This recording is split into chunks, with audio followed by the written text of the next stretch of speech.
मौलाना साहब, मोस्तबा खमेनी है कहाँ? खबरें आ रही है कि उनकी सुरक्षा बढ़ाई गई है, ये भी कहा जा रहा है वो घायल हुए हैं, लेकिन अभी अभी उनका एक टेलीवाइज्ड जो संबोधन है, उनकी तस्वीर नहीं दिखी लेकिन उनकी आवाज जरूर सुनाई दी है। तो खबर क्या है?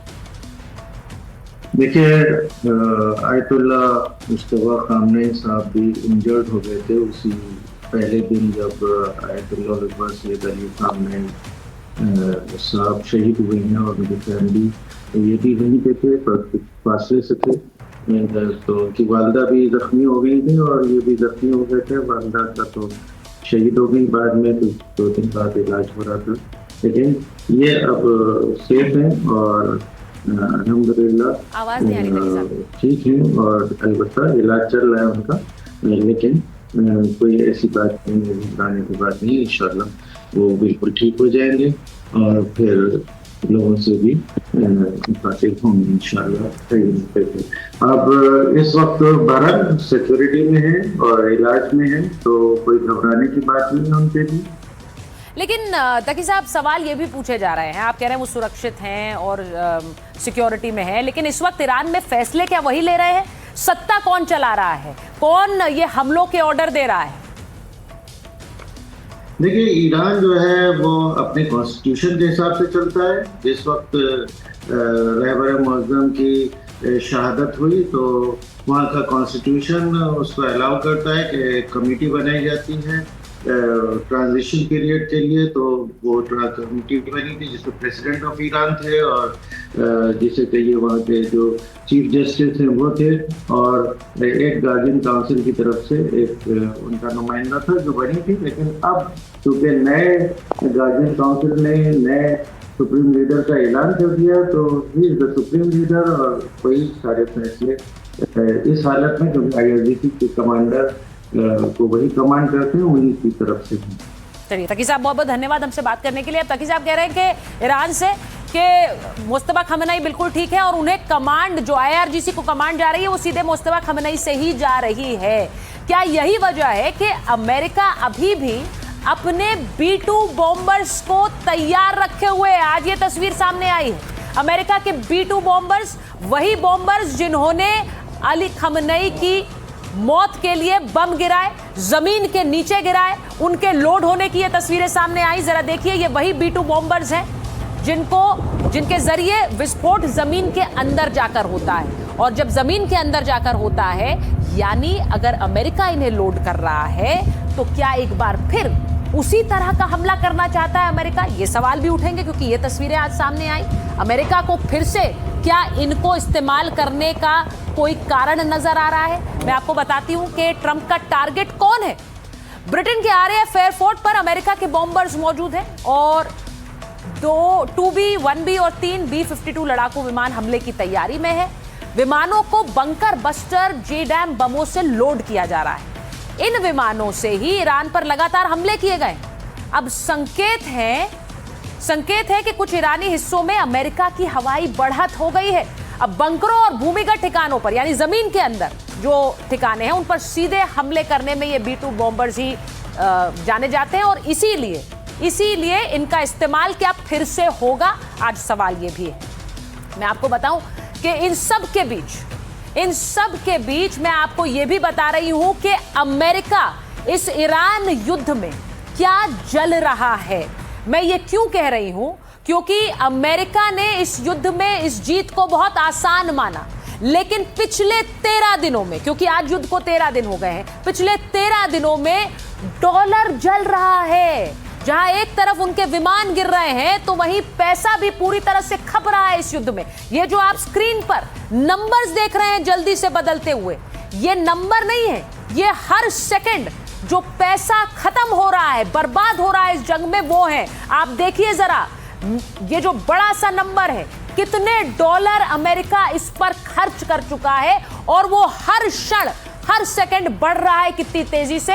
यानी इस युद्ध में पैसे का कोई हिसाब नहीं बचा है। इस युद्ध में सिर्फ पैसा जल रहा है, डॉलर जल रहा है, और इसीलिए यह खतरा पूरी दुनिया पर।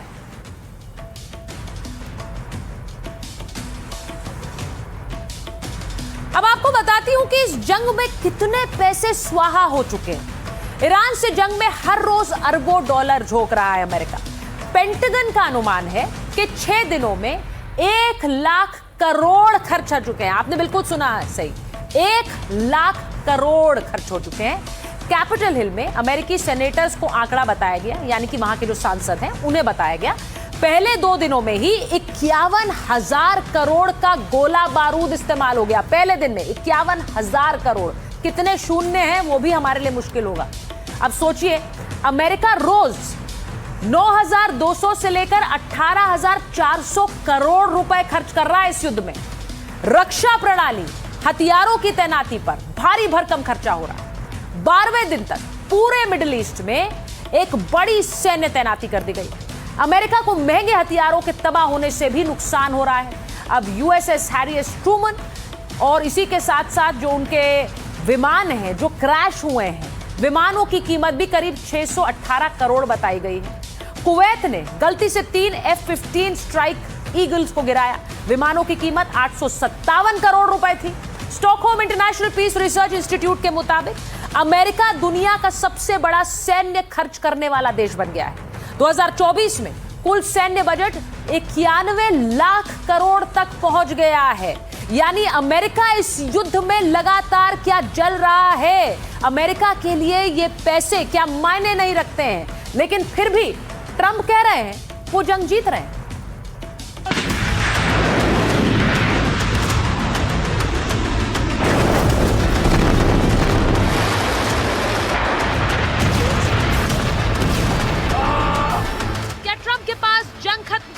प्लान नहीं है? क्या ईरान की ताकत का सही अंदाजा नहीं लगा पाए ट्रंप? क्या ईरान के साथ जंग में पूरी तरह से फंस गया है अमेरिका? क्या ट्रंप ने पहले सोचा ही नहीं कि एक फैसले से पूरी दुनिया की तेल सप्लाई ठप हो जाएगी? ये वो सवाल है जो पूरी दुनिया को परेशान कर रहे हैं, क्योंकि हॉर्मुज बंद होने से तेल संकट खड़ा हो गया। सीधा असर अर्थव्यवस्था पर पड़ रहा है, महंगाई बढ़ रही, दबाव ट्रंप पर ही है। यही वजह है कि वो बार बार बयान बदल रहे हैं। जो ट्रंप कभी कह रहे थे कि युद्ध 1 महीने से ज्यादा चल सकता है, वो ये कहते भी दिखाई दे रहे हैं कि युद्ध लगभग पूरा हो चुका है। अब ट्रंप का बयान आया कि अमेरिका ने युद्ध जीत लिया है। Well, it's only good if you win. You know, you can only do. And we've won. Let me say, we've won. You know, you never like to say too early you won. We won. We won the bet. In the first hour, it was over. But we won. हालांकि 11 मार्च 2026 तक की report के मुताबिक Iran Israel युद्ध में America को भारी नुकसान हुआ है। सैनिक और अमेरिकी बेस की बात करें तो 7 मौत हो चुकी है, 140 से ज्यादा सैनिक घायल हैं। ईरान ने 11 से ज्यादा अमेरिकी ठिकानों को निशाना बना दिया है। अमेरिका को शुरुआती 12 दिनों में ही अरबों डॉलर का नुकसान हो गया है। 23,000 करोड़ से ज्यादा के सैन्य उपकरण नष्ट हो चुके हैं। अमेरिकी स्टॉक मार्केट को $1 ट्रिलियन से ज्यादा का नुकसान हुआ है। सवाल यह है कि ट्रंप किस जीत का दावा कर रहे हैं, और अगर कर भी रहे हैं तो जीत घोषित क्यों नहीं कर रहे, युद्ध खत्म क्यों नहीं करते? क्या ट्रंप को 12 दिनों में अलग अलग 12 बयान देने पड़े? एक्सपर्ट्स की माने तो पिछले साल जून में हुई 12 दिन की जंग की तुलना में इस बार ईरान ने कहीं ज्यादा आक्रामक पलटवार किया, जिसका अंदाजा अमेरिका को भी नहीं था। लेकिन ट्रंप खुद को विश्व विजेता बता रहे, और ट्रंप के इसी दावे पर ईरान ने भी करारा जवाब दिया है। कल से ट्रंप खुद सीज फायर का ऐलान करने की कोशिश कर रहे हैं। अगर दुश्मन जंग जीत जाता है तो वो पूरी दुनिया से सीज फायर के लिए बीच बचाव को नहीं कहता है। से ट्रंप खुद सीज फायर का ऐलान करने की कोशिश कर रहे हैं। अगर दुश्मन जंग जीत जाता तो वह पूरी दुनिया से सीज फायर के लिए बीच बचाव करने को नहीं कहता। सच्चाई यह है कि इस युद्ध की मार पूरी दुनिया पर पड़ रही है। तेल की कीमतें $100 प्रति बैरल छू गई, जिससे पता लगता है कि ट्रंप और उनके सलाहकारों ने जंग पर ईरान के रुख का गलत अंदाजा लगाया। हालांकि अब ट्रंप प्रशासन आर्थिक संकट को काबू में करने के तरीके खोजने में जुट गया। पेट्रोल की बढ़ती कीमतों को कंट्रोल करने के लिए नई पॉलिसी पर काम हो रहा है। अमेरिका ने घोषणा की है कि अपने रणनीतिक भंडार से 172 मिलियन बैरल तेल जारी करेगा। वहीं अंतर्राष्ट्रीय ऊर्जा एजेंसी IEA ने 400 मिलियन बैरल तेल जारी किया। Pleased to report that earlier today, the International Energy Agency agreed to coordinate the release of a record 400 million barrels of oil from various national petroleum reserves around the world, which will substantially reduce the oil prices as we end this threat to America and this threat to the world. America ही नहीं, तेल संकट से निपटने के लिए Britain, दक्षिण Korea, Germany, France और जापान भी अपने तेल रिजर्व्स में से तेल जारी करेंगे, जिससे तेल की कमी और उसकी कीमतों को कम किया जा सके। पर सवाल ये है कि जंग ट्रंप लड़े और उसकी कीमत पूरी दुनिया चुकाए। सवाल ये भी कि जिस जंग में ट्रंप ईरान को हराना चाहते थे, क्या उसी जंग की आग में अब अमेरिका खुद झुलस रहा है?